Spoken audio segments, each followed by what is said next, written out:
You studied for 3 hours last night. You took notes. You highlighted things. You felt like it was going in. And then this morning, gone. Not all of it, but enough. Enough to make you wonder what the point was. This happens to you constantly. You read a book and forget the chapters. You take a course and lose the lessons. You learn something that genuinely excites you, and then it just dissolves. And the worst part? You blame yourself. You think you have a bad memory. You think you're not smart enough to retain things. You start to believe that learning just doesn't stick for you the way it sticks for other people. But here is what is actually happening. You are not forgetting because you are broken. You are forgetting because you are skipping something critical, something most people never talk about. There is a Japanese concept that explains exactly why this happens. It is called Shu-Ha-Ri. 3 words, 3 stages. And once you understand them, the way you learn anything, a skill, an idea, a language, a discipline, will never look the same. Let's break it down simply. Shu means to follow.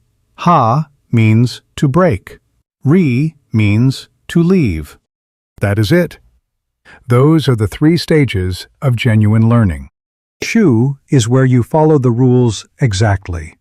No shortcuts, no creativity, no skipping ahead. You copy the master. You repeat the form. You do not question it yet. You just do it. Ha is where you have practiced enough that you start to understand why the rules exist.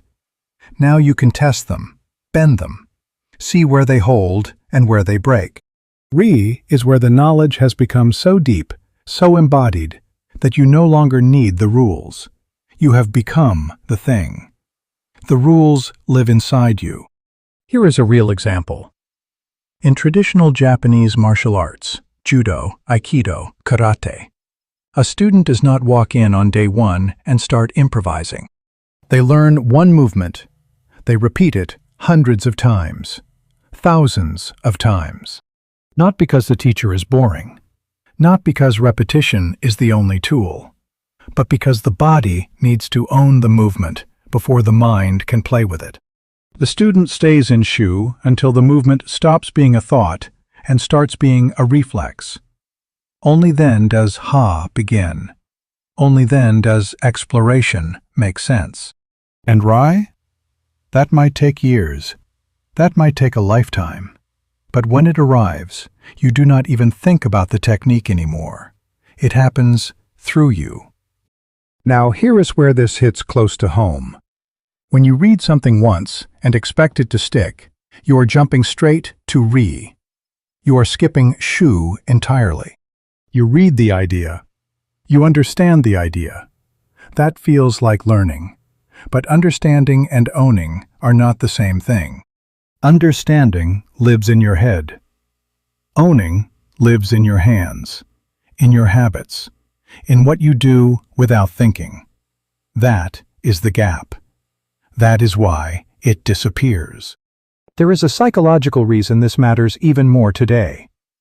We live in a world of infinite content. You can consume information faster than at any point in human history. And consumption feels productive. It feels like progress. You finish an article and you feel like you did something. But your brain does not store things just because you encountered them once. Your brain stores things because you use them, because they cost you something, because they required you to act. Shu is that cost. Shu is the repetition that feels slow, that feels boring, that makes you want to move on to the next thing. But Shu is exactly where the knowledge actually enters you. Now let's address something. A lot of people hear this and think it means they have to slow down to a crawl, that they have to become obsessive about one thing before they are allowed to learn anything else. That is not what this means. Shu-Ha-Ri is not about pace. It is about depth. You can still learn many things, but for the things that actually matter to you, the skills you want to keep, the ideas you want to live by, you have to give them a Shu phase. You have to practice them, not just understand them. So here is what this looks like in your actual life. You read about a communication technique, say, asking one clear question instead of 3 at once. Do not just nod and move on. Use it in your next 3 conversations. That is your Shu. That is you following the rule before you improvise. You learn a productivity method. Do not adapt it immediately. Run it exactly as designed for 2 weeks. Feel where it fits. Feel where it resists. That friction is information. That is beginning. You discover a thinking framework. Do not read about it and add it to a list. Write with it. Apply it to a real problem you have right now. Use it until it stops feeling like a tool and starts feeling like a lens. That is how retention works. Not through better note-taking, not through smarter apps, not through reading twice. Through use, through repetition, through the willingness to stay in Shu long enough for the thing to move from your head into your bones. Shu-Ha-Ri does not promise you speed. It promises you depth. And depth is the only thing that does not forget.